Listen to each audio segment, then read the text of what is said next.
na TGMA this year na nkasa no even though some of the nominations no categories be very competitive no questions be brave but other every year bia obi on you satisfied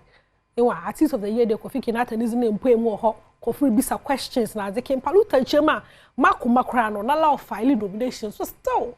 better when ya Paluta no so I ready ya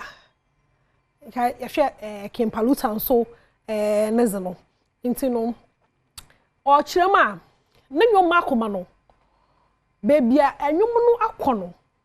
enwum no akọ ewe international chede se ekọ abrochi mem kra na se ekọ White House a no wote wo but I no one there wenya nomination bia international nya enwum no nanam ho wakobo show better wa full plane wako concert na dey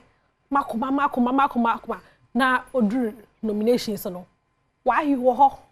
nti no so na papa no de me hu de oyaza we petition TGMA nti erechan dey be after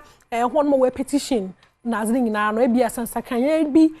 baba wo nominations na azini ma ye bohwe nti no mbizin komo bi ba bro nti me so nko ba bia awo me yente enwumi kakra na ye mresisia